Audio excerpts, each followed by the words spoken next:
I don't know what the latest homicide count, but the number of disappearances in Mexico, according to the official figures, is now 26,000.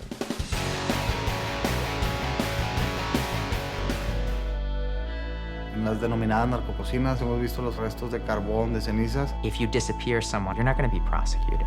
Con una yoga de 20 delitos le dicen, te desapareces de este mundo. It seems like there's no ending to this. I mean, there's corruption. You said impunity is part of the problem, supply and demand. I mean, it just seems like it's not a problem that can be solved. I mean, that's what you kind of present too, that it's kind of almost a hopeless case.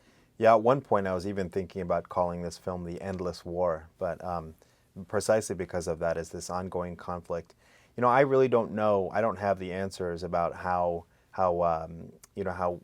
we could end this, but I do know that we can reduce harm in certain areas. And one of the things that we try and show in the film is that by strengthening rule of law and human rights in Mexico, you could really reduce harm.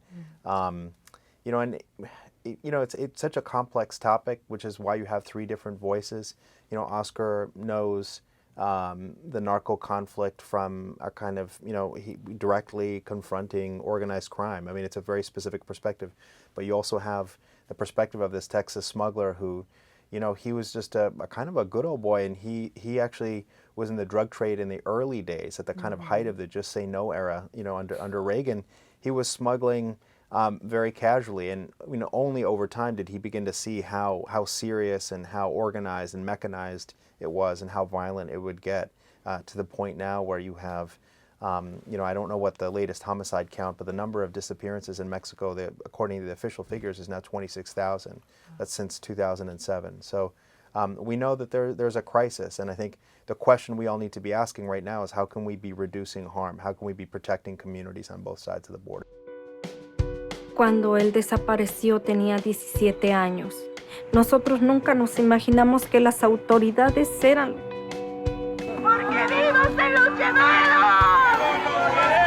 ¡Vivos se los llevaron! And do you think with the incident that happened in Mexico in Iguala, with the mayor being involved, do you think it's going to end up with kind of like a Mexican revolution where the people kind of rise up? Because we saw kind of that happen in that area of Mexico where people rose up and demonstrated and something got done.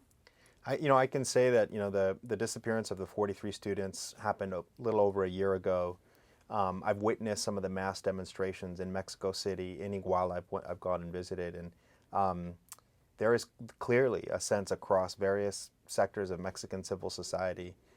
People have really reached their limit, but every time we think we've reached a limit, something else happens. So I think the question now is what the country is going to do, and what people are going to push for. But I think there's no question that there's a very serious human rights issue, and some would say crisis in Mexico.